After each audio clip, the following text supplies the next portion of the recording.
Hello and welcome to Homeopathy Simply Explained. I am Petra Merker, a naturopath specializing in classical homeopathy from Darmstadt. In today's seminar we will talk about treatment examples for the use of remedies for MECFS. I'll give you a brief overview of the topics you can expect today. We'll talk about the homeopathic remedy Kalium phosphoricum. We'll then move on to Belladonna and discomfort from driving. Next we will talk about Aconitum for anxiety and Natrium muriaticum for headaches. I'll briefly talk again about Hyoscyamus for consciousness. We'll continue with Nux vomica for overstimulation. Finally, we will look at the remedies Colchicum and China officinale in relation to MECFS symptoms. I used the homeopathic remedy Kalium phosphoricum for our daughter as a Schüssler salt in a D6 potency, once a day as a tablet. Kalium phosphoricum is the most effective nerve remedy available in homeopathy.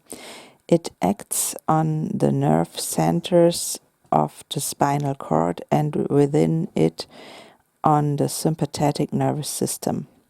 The remedy picture includes a great fear of noises, homesickness, nervous dizziness, cerebral anemia, cerebral fatigue from overexertion, and even concussion. Usual impairment can occur due to the exhaustion of the optic nerves.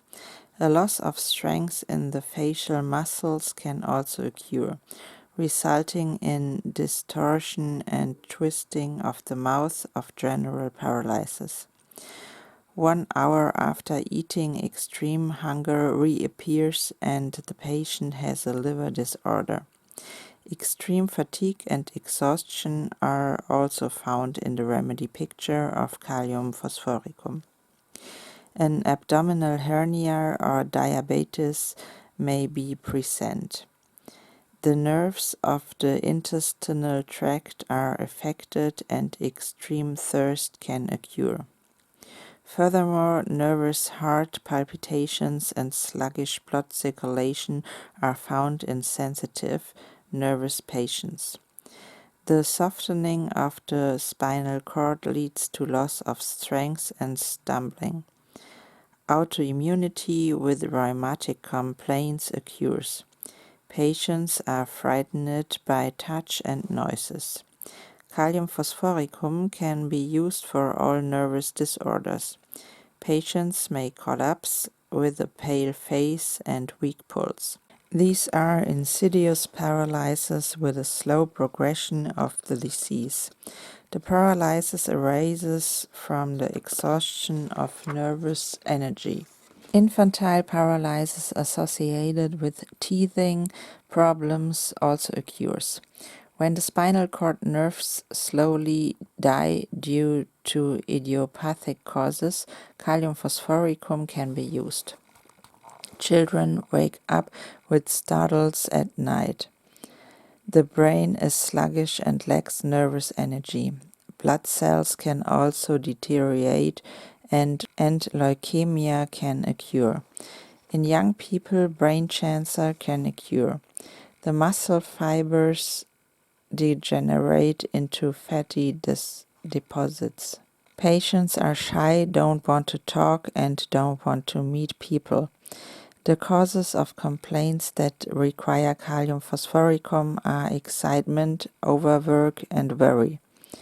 Potencies from D3 to D12 or even higher can be used. On March 25, 2024, we went on holiday with our daughter in our caravan for the first time since she became ill.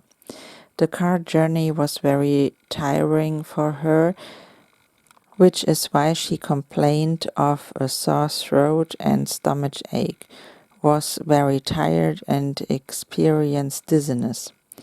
All of this was improved by the homeopathic remedy Belladonna XM, which we discussed in the last video. Nevertheless, PEM struck again.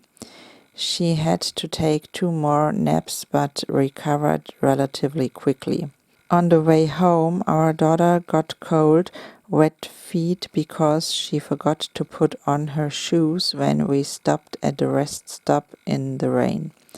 In the evening, she became very cold, and as a result, on April 2nd, 2024, she developed a sore throat, mucus in her throat, dizziness, headache, and stomach ache with nausea.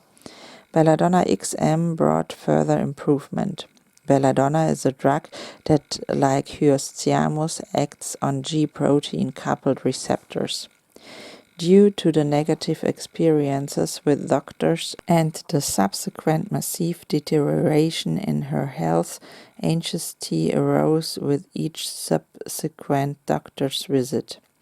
This happened on April 15, 2024, after which fatigue returned. Aconitum XM improved the symptoms, but PEM struck again this time, and it took our daughter a full 6 days to recover somewhat from this doctor's visit. She still couldn't look through binoculars or use a tablet without getting a headache and becoming tired. Her left eye was 3 points better than her right eye. Even shopping for clothes in a store was still too strenuous and caused chills and fatigue. While cycling on April 22, 2024, our daughter saw a bird and was so distracted that she forgot to pedal and fell off her bike. Her cognitive functions were still not what they were before, but thanks to the homeopathic remedy Natrium muriaticum XM, she no longer had headaches. So she only needed to take Natrium muriaticum for these symptoms in the morning and could skip the afternoon dose.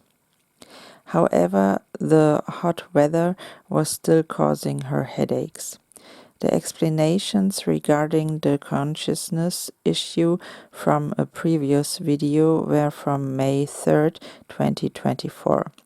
2 days earlier, I had started the homeopathic remedy Hyoscyamus C30, which probably helped her become aware of the problem.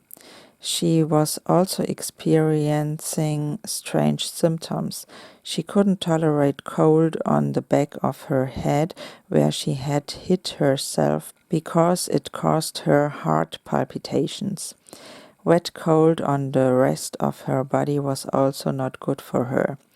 For our daughter, the illness at that time, while she was bedridden, was similar to the persistent vegetative state.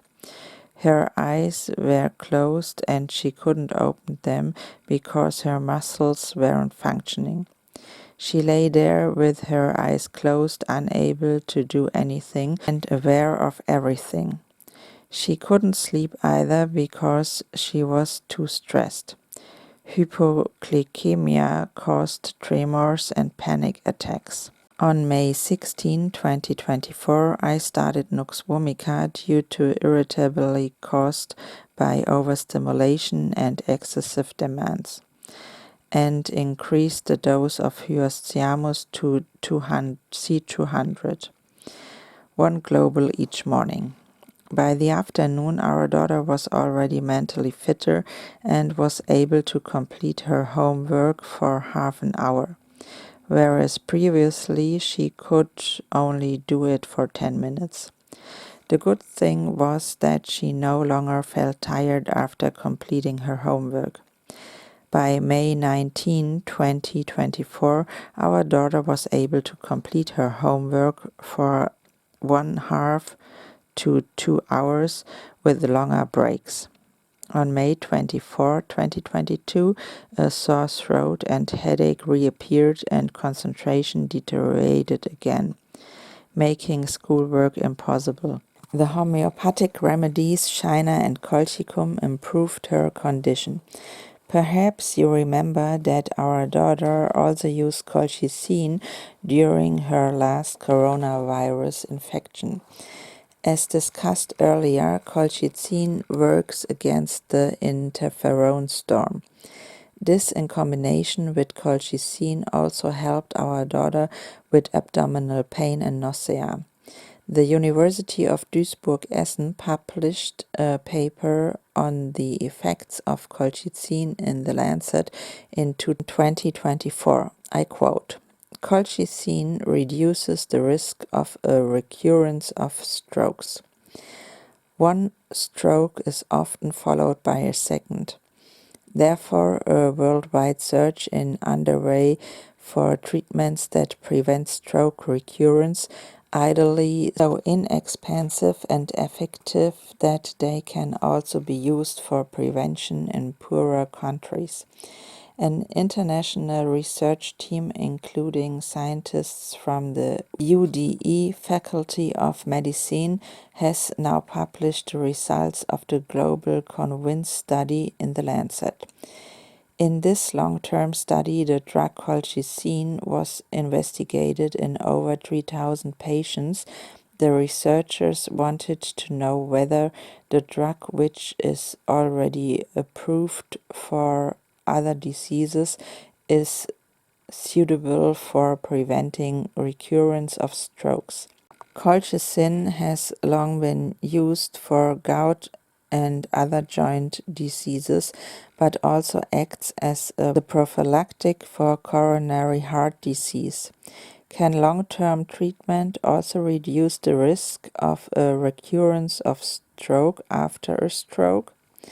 In addition to standard follow-up treatment after a stroke, half of the study participants received a low daily dose of 500 microgram of colchicine.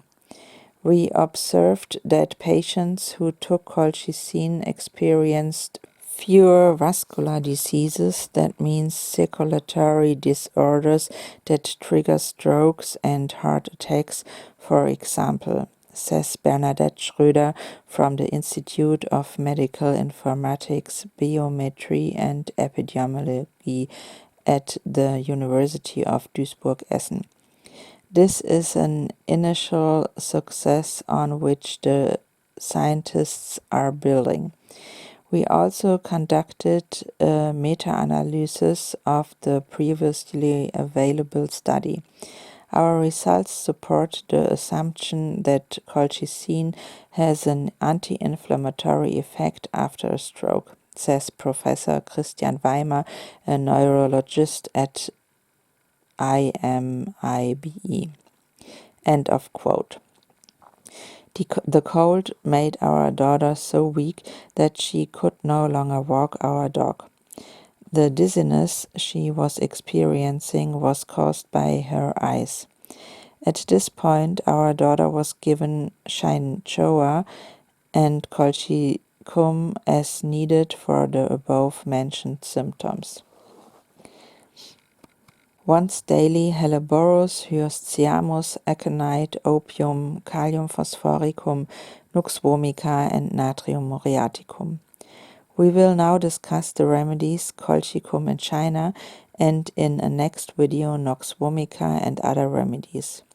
Colchicum autumnale, also known as autumn crocus, contains the active ingredient colchicine, the alkaloid.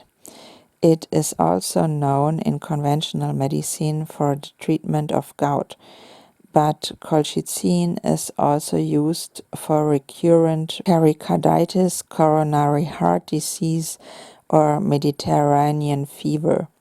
Colchicine is a cytotoxin that interferes with cell division in the production of messenger substances and phagocytosis. That means the elimination of invaders by neutrophil granulocytes.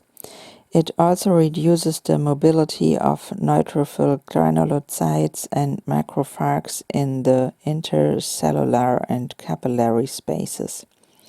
The result is an inhibition of inflammation as fever inflammatory mediators are released in the areas into which white blood cells can no longer migrate. The transport routes out of the cell are also negatively affected. C-reactive protein, interleukin-6 and nitric oxide are produced in lower quantities. We remember the interleukin storm during a coronavirus infection, which led to death in severe cases. Core body temperature is also reduced by the lack of interleukin-6 in the hypothalamus. Side effects of colchicine use can include nausea, vomiting, diarrhea, abdominal pain, burning of the skin, liver and kidney dysfunctions, bone marrow damage with a reduction in all three blood cell lines, hair loss and reduced insulin secretion. Poisoning can also lead to multiple organ failure, impaired consciousness, coma, and death. The effect or toxicity is increased by quinine, among other things. This phenomenon also reflects my experience and the homeopathic remedy Colchicum autumnale, taken simultaneously with the homeopathic remedy China officinalis, has been the most effective for my daughter's gastrointestinal complaints. Let's take a look at the homeopathic drug picture of Colchicum. Colchicum autumnale primarily affects the muscles and joints. We are dealing with a very pronounced muscle relaxation. Patients are weak, cold inside and restless. They experience worsening symptoms from mental exertion, emotional distress, vibration, movement, smells, light and touch. Cardiac involvement and fluid collapse due to dehydration may be present. With Colchicum autumnale, we are dealing with the consequences of grief, getting wet, lack of sleep, suppressed sweating, or mental work. A cardinal symptom of Colchicum is disgust caused by the smell or sight of food. Perhaps you remember that my daughter also needed Colchicum for her second coronavirus infection and experienced the symptoms of nausea whenever anything touched her mouth. Severe shortness of breath can also occur. You can watch the videos on the topic of pandemics parts 1 and 2. We already discussed the effects of quinoline in the first part of this seminar, so we will move straight on to the homeopathic drug picture. Quinoline primarily affects the circulatory system. If my theory of subacute distributive shock in MECFS patients is correct, then these patients suffer from continuous water loss due to the redistribution of intravascular volume to the interstitium, the space between cells or tissues. China officinale is known to be helpful in people with dehydration, and paralysis can also occur as a result. We are dealing with vascular relaxation and circulatory collapse. Due to the hypersensitivity of the nervous system, patients are weak and overstimulated. All sensory impressions are perceived with a heightened intensity. There may be headaches with a feeling as if the brain is hitting the skull bones and as if the brain is sore. The scalp and the entire skin are sensitive to touch. The face is hot and red, the hands cold. There may be a salty taste in the mouth and loud burping. Children may lose weight due to a lack of appetite, and stomach pressure may occur after eating only a little. Weak children lose control of their bladder. Any movement causes rapid heartbeat and shortness of breath. Patients are tired and sleepy and suffer from nightmares. In 2024, we celebrated the reclaimed life of our daughter, who had risen like a phoenix from the ashes after being bedridden. We spent a lot of time outdoors and vacationed in quiet areas whenever possible. Unfortunately, things didn't improve much at first as her wisdom teeth began to cause problems, and a few other difficulties arose that significantly set our daughter back in terms of her symptoms. More on that in another video.